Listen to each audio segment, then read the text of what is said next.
I'm going to continue today on the discussion of Atlantis, and in particular, this book. It is the Emerald Tablets of Thoth, the Atlantean. Now, there are different opinions on how to pronounce his name. Thoth, or it may be the origin of our modern word, thought. Now, for you linguists out there, you need to seriously consider that, because he is the God of wisdom. He is not God. He's not the incarnate, as they speak of some other beings, which I don't really think that they are. I think that over time, people elevate beings, historical figures, to the status of God. And that's what happened with Thoth. Thoth. He was one of the high beings, high priests, a ruler over Atlantis. Now, Atlantis is composed of a large group of people spread out over a large area. And at the center of this, we don't know if it was physically the center, but somewhat near the middle, there was a temple on an island, and it was called Undal, on the island of Undal. Now, that's where Thoth resided. That's where he worked out of there. And his father was the king, or the highest priest. Now, I got it mixed up. The island was called Undal, and the city was called Unal. That was the temple complex. But the main city was Kior. But so much for names. What was actually going on was that Atlantis reached a high state of development, a very brilliant culture. And you will typically see that they used crystals, large crystals, for their energy. And they had other machinery, and they had a technology was not quite three-dimensional, a technology which was etheric.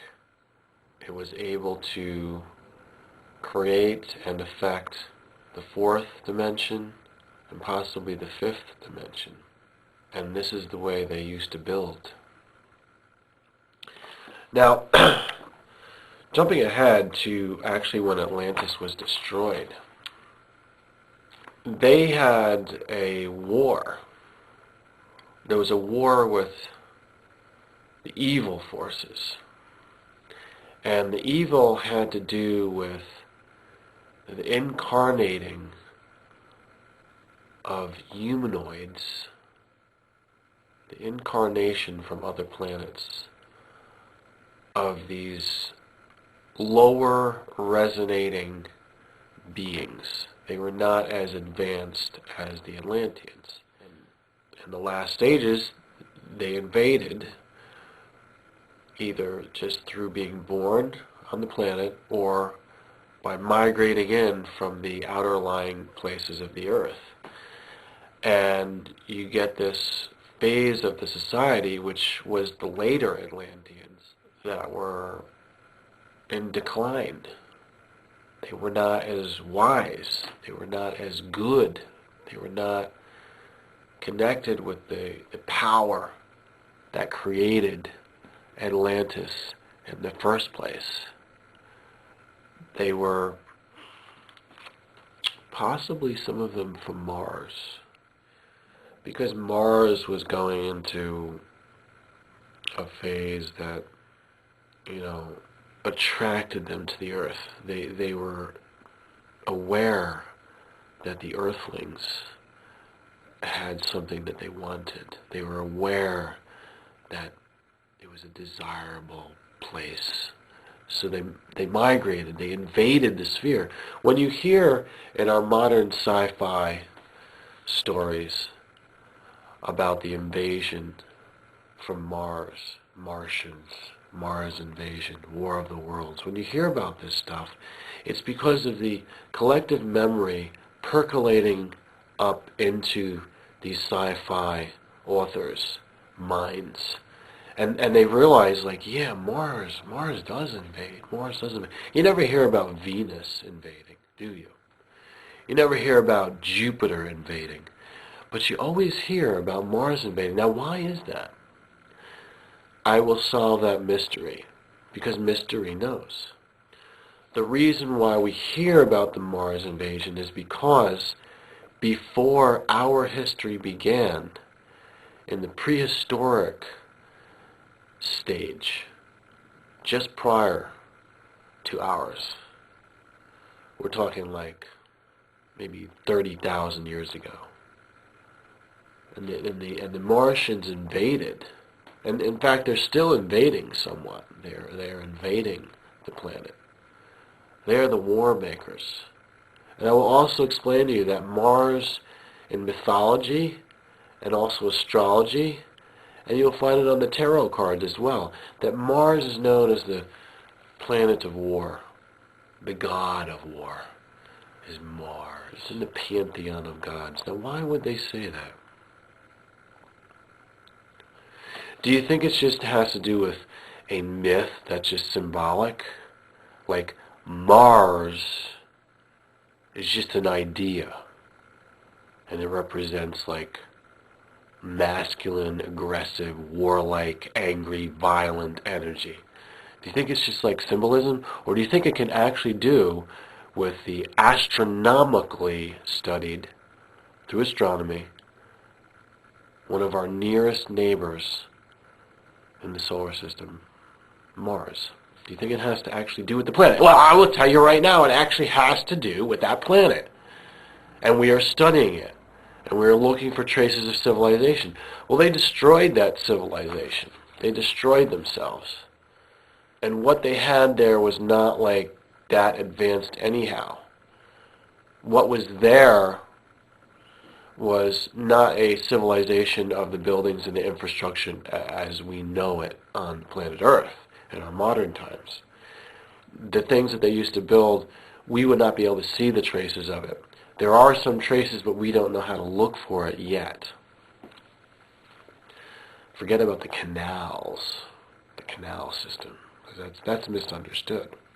But I'm also going to solve for you another mystery about Atlantis, and why Thoth in the Emerald Tablets tells us that he departed from Atlantis when it was sinking. When the holy temple of the central city, Kior, was sinking to protect it, it was receding back into a hidden mode. When that was going on, Thoth went into a vessel and he sailed into a new land called Chem. Chem is connected with the art or the science of alchemy, which later on became chemistry.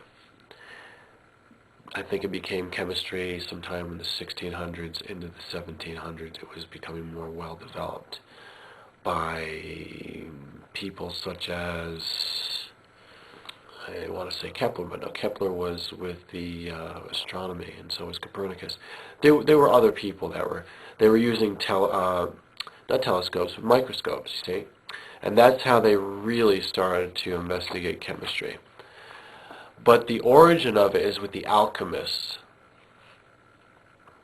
Before modern chemistry existed, there was a form of, and I should say a very wise group of people who practiced that. Now that's where they get chem from alchemy. Chem is a land of hairy barbarians at that time when Thoth came in there. And they were attacking to repel him from their lands. And he sedated them because he had powers and he had a rod, a staff. and he hypnotized them. He stopped them in their tracks, and he said, I have power. You're not going to attack me, and I am going to conquer you and give you the knowledge that you need. So what he did was make them more civilized. And that formed the basis for Egypt, as we know them, Egyptians, but they weren't called Egyptians back then. And this is how the Great Pyramid was built.